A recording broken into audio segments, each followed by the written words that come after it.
Hello, I'm the Masked Gamer, and this is my review of the Burger King Detective Pikachu Happy Meal toy.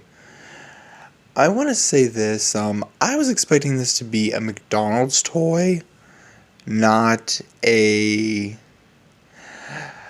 Burger King toy. I guess Burger King got the license first.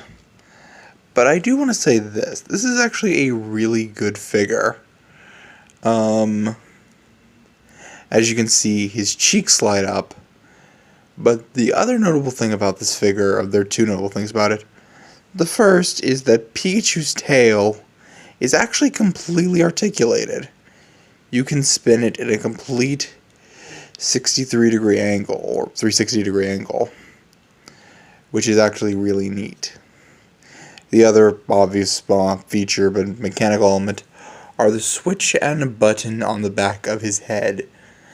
The switch simply turns on and off, can block the button, I'm assuming, is how that works, to keep the lights from going, but yeah, it basically decides whether or not you can turn the light on. However, there is a few interesting things about this. First, I'm going to use the tail because I'm not sure how clear this is, because it's something I think you can only really tell in person.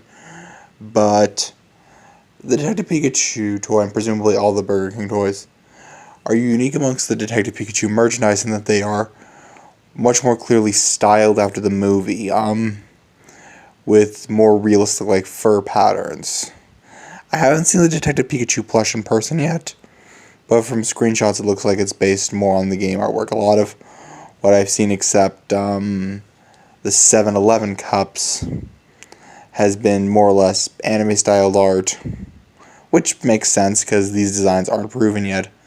But I do think it's interesting how Burger King decided to go for the more realistic style designs when making their Detective Pikachu toys. If I do come across any of the other Burger King Detective Pikachu toys, and I am planning on collecting them, I will make a video about them all. But I do want to mention one more thing, or two more things about this one.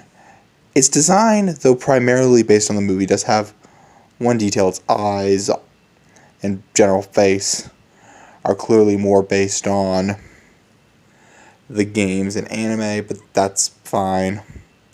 That makes sense. However, there is another detail, and it's only noticeable if you pay close attention, or rather, if you're in person, see this in the dark. And I've noticed with some paint splotches on my figure, though I don't know how easily they show up on camera,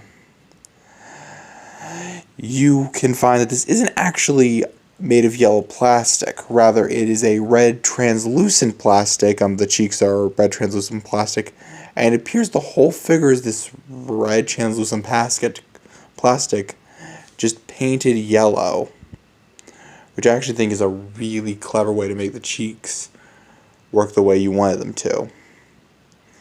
I do want to say that if you want to display this figure, it's clearly designed to be displayed from the front.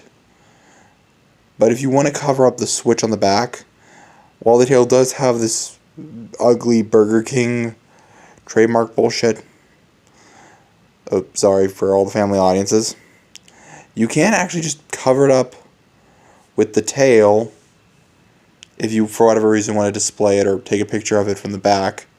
You can just kind of cover it up like that, and it covers up most of the screw. It covers up the top screw, depending on the angle, the switch, and the button. It looks a bit weird, but it looks a little off from the front. But you can adjust the tail, and that's actually why I think the adjustable tail is really cool. This is just a quick video. I got this figure, I want to say last night, and I actually think this is actually a really good figure, considering it is a Burger King kids meal toy, and I am actually looking forward to picking up the other ones in this line, if only to see if they're this high quality.